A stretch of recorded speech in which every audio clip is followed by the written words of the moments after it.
Hello, I'm Dr. Shantae, and we have reached the end of a series, folks. We have come to the end of the road for the BAR framework.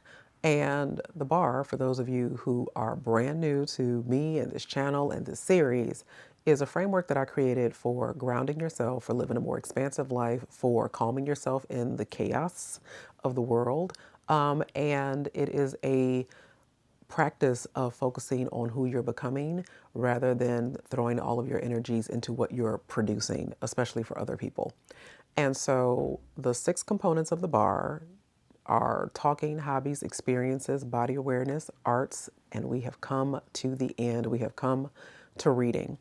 And if you're familiar with my channel, you know what a champion of reading I am and have been. But today, to round out this framework, I am going to be sharing 5 ways that reading just essentially makes your life better, how it elevates the quality of your life, how it, in addition to all of the scientific stuff about how it helps your mood and it regains your focus.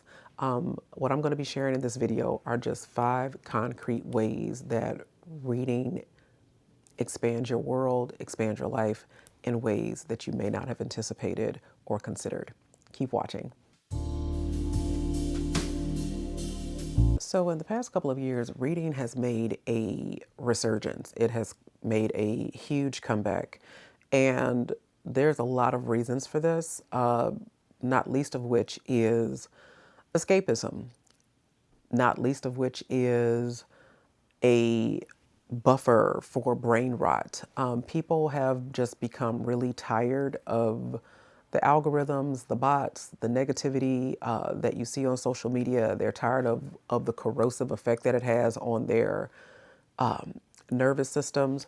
And so as a result, you have seen the sprouting up of book talk and booktube, and you have seen sold out conferences. So for example, BookCon, when they went away during the pandemic, they brought it back for this year and tickets sold out in record time. And then they added more tickets and they sold out in record time. And while there have been certainly some valid critiques about that whole movement, because what it has also created is this capitalist mindset where people are having these 30 and 40 book hauls, just to say that they have a collection of books, and then you come to find out they're not even reading them. They just want to show them, like, hey, look what I got, look what I bought.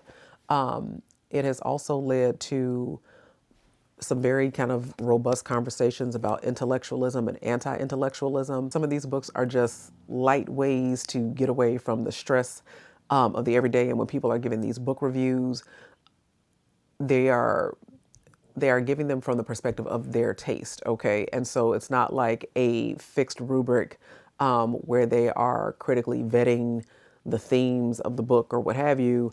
Some people are just kind of giving their hot takes like, oh my gosh, I love this. I devoured this. I could not stop thinking about this without any real like critical depth of the book, the themes, the symbolism, the characters, the social commentary in it. And then it has led to some very kind of robust and established kind of like booktubers who will do that deep dive. And so reading and silent reading groups, silent reading clubs are very popular in 2025, 2026, because people are finding value in being alone together. It's like, I may not want to go to the bar and meet new people, but I'm perfectly okay being in a bar with people while they're doing their thing and I'm doing my thing, and we're all reading books and we are in companionable silence with one another. And so reading has made a huge comeback to the point where Barnes and Noble, they are expanding their stores. Independent bookstores are having record sales, and I love that for them. I absolutely love that for them. People are making more critical choices about whether or not they want to buy their books from Amazon, and instead are coming to know their local booksellers. Libraries are having a resurgence. And so reading very much is having a moment. And even when I created a video a few weeks ago encouraging people to stop and read, drop everything and read for 10 minutes a day, that video went viral. It's been shared far and wide. People are really vested in recapturing their attention and not being so fractured. And their brains are looking for depth and stimulation. It's almost like having a calculator, a scientific calculator, where you're only doing addition, multiplication, subtraction, and division when it can do so much more. And so reading is definitely making a robust comeback. And I'm going to be sharing with you 5 of the most critical ways that reading elevates your life, changes it for the better, and why I included it in this framework. And please forgive me, I'm not sure if you can hear it, but your girl is still battling sinus congestion. I have really had a time of it this past week, but the show goes on. So the first thing that I would say is that reading puts you in narrative storytelling. Okay, so not just reading like scientific journals or anything. I'm talking about narrative storytelling specifically. Puts you in direct connection to the human condition. We are a very siloed people. We live in our own boxes. On social media, we have cultivated these echo chambers because the algorithm feeds you more of what you engage with. And so you don't get to hear other perspectives. And many of us are very privileged and we don't understand other perspectives or upbringings or cultures, and we tend to be very judgmental. We tend to be very critical of one another, and we tend to judge things that we don't understand. And reading is a way to connect to the human condition, to connect to love and grief and sadness and despair and anger and addiction and loss. It really runs the gamut of human experience. And if you are living a siloed existence, if you're living this very limited, sheltered, kind of like living in a bubble, books will bust that wide open and put you in direct connection to aspects of life that you may not have considered or never experienced or never thought about. And tons of research can back me up on this. Tons of research has demonstrated the way that narrative storytelling has a way to expand and deepen our well of empathy for other people. Number 2, books are friends. Okay, so we do have an epidemic of loneliness in this country. And I have strong attachments to certain literary characters. And probably one of the strongest evidence of this is Sherlock Holmes. Love me some Sherlock Holmes. I've read the canon several times. Actually, there's an audio of Stephen Fry reading the entire canon of Sherlock Holmes. I listen to it every single summer, and it never gets old. In Toronto, for my birthday, I visited a library, and they have a whole wing in the Toronto Library dedicated to the works of Sir Arthur Conan Doyle and specifically Sherlock Holmes. And they have original copies of A Study in Scarlet. I'll put up a picture. I was able to get my hands on it and just, oh my God, right? Sherlock Holmes is not a real person. He is not a real detective, but he is legendary. When I visited London, Baker Street, there's a statue erected in his honor as though he were an actual living, breathing detective. And he was not. He is a complete work of fiction. You would think that they would make the statue of the author who wrote Sherlock Holmes, but no. Sherlock Holmes is the main character. He's the main event, and people love him, and some people hate him, but he is very much a visceral figure. Harry Potter, another visceral figure, and despite the controversy surrounding J.K. Rowling, people cannot divorce themselves from Hogwarts and from the wizarding world because they are invested in Ron, Harry, Hermione, Neville, like Ravenclaw, Gryffindor, all of it. They are invested in it. And so books, narrative storytelling bring a sense of friendship and companionship. And when you are in lonely moments or when you are isolating from people and you don't want to be bothered, the characters in those books become companions to your life. And so, for those of you who are struggling with friendship or struggling to connect with others, literary characters, narrative fiction is a way to bring new people into your life. And for me, most recently, people that I absolutely just fell in love with were the senior citizens, the older adults, the pensioners from the Thursday Murder Club. I ate that series up. I absolutely devoured it, and I just had such a love for those characters. And so, if you are struggling with human connection, if you are struggling to make friends and relationships, books can be an entree into that. And then after I read books, sometimes I will hop on YouTube and I would go on TikTok and just kind of see other people's perspectives on how they felt about that book or how they felt about that material. And it is a way to bring friendship and companionship into your life through the pages. Number three, imagination.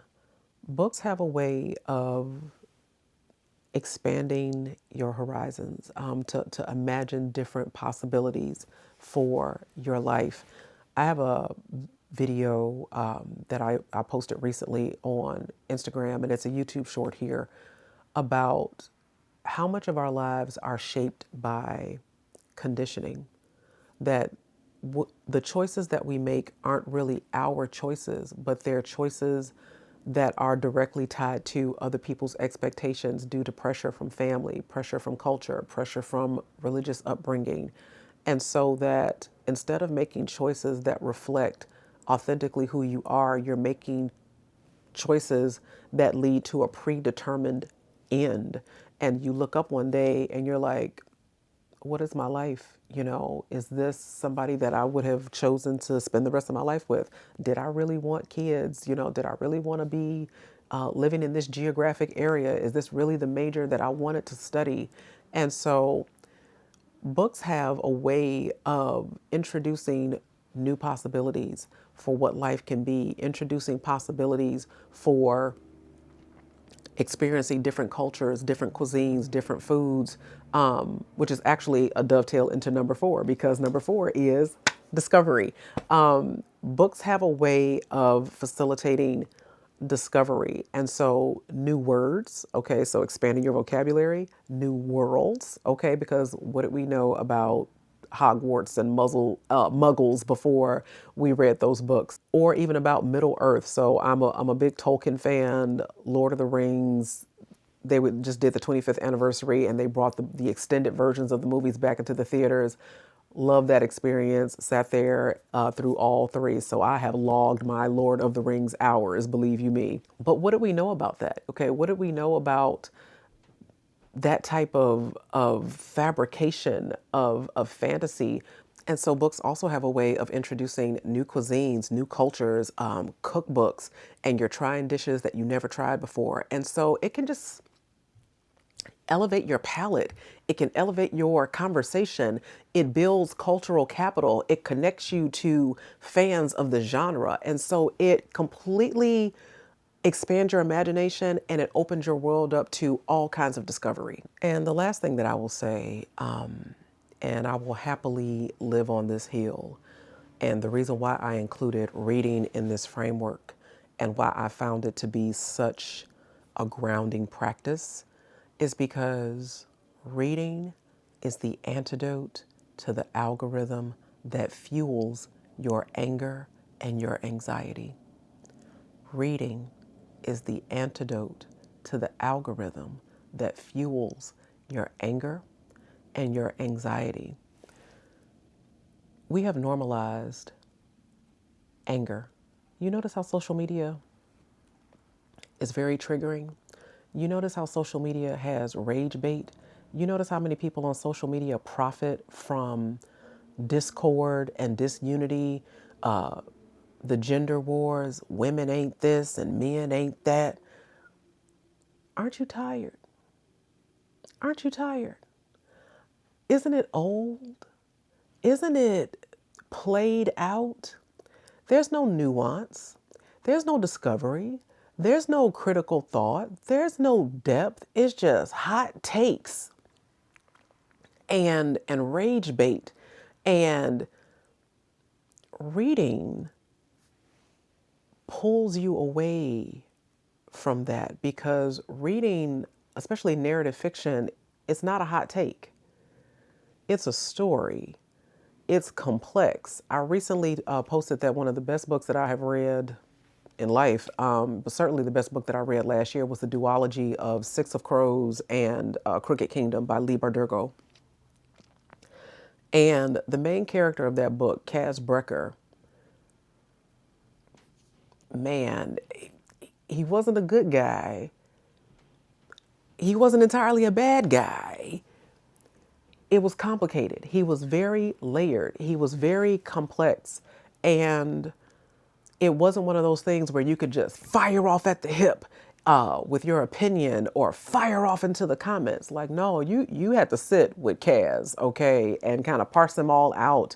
And that's the beauty of reading. Reading is a deepening. Reading is a contemplating. Reading is a deliberation. Reading is an act of resistance. You know, reading has always been political. So many people come on to social media and complain and they're like, can we stop with the politics? Can we stop with the, I hate when my favorite booktubers or book talkers start talking about, the cultural climate. Reading has always been political, okay? Keeping reading and knowledge out of the hands of enslaved people was an act. Keeping reading out of the hands of women to inspire them to think differently about their condition, to resist the patriarchy, has been political. And so even when we use reading to escape into other worlds, there's privilege in that. There's power in that. That is a resistive act.